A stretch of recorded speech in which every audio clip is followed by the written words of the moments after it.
The CIDG program was run by the CIA and American Special Forces and was loosely connected to the Strategic Hamlet program. Although the program was conceived and funded by the CIA, the strategy and operation fell to the Green Beret. In November of 1961, 2 Special Forces A-teams were deployed, the 1st Special Forces Group.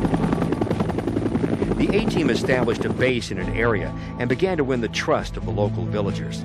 They then helped them prepare a defense system against the local Kong cadre and NVA forces.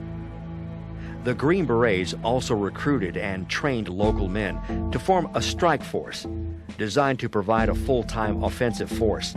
This force would provide reinforcements to area villages under attack, patrol trails in the area, and set ambushes for the VC.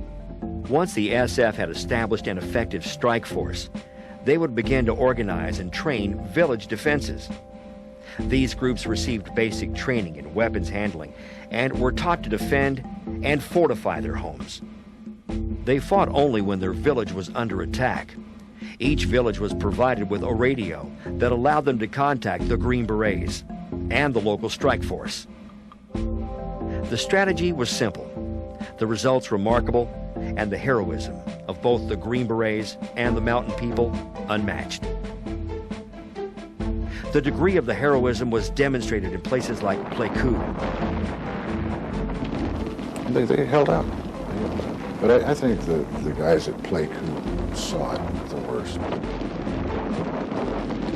The Special Forces had established a base of operations near a strategic branch of the Ho Chi Minh Trail. I think that was the ultimate goal, was to try to get in there and probably within 4 to 5 months have something in there, like a fixed fire base or a road or something.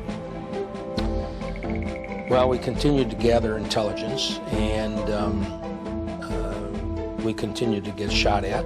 The U.S. troops and their Yard Strike Force were determined to cut this enemy supply line. The VC and the NVA were just as determined not to let this happen.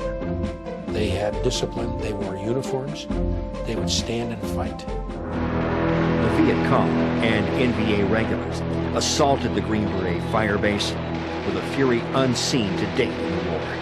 This was no longer guerrilla warfare. It was an old-fashioned siege. 89 days. And they were just swamped by swarms. The small strike force called in every asset they had.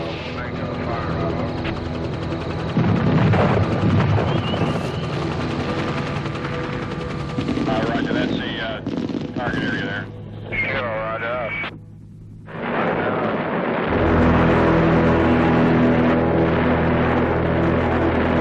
It was tough because we didn't do a lot of fighting at night, and they did.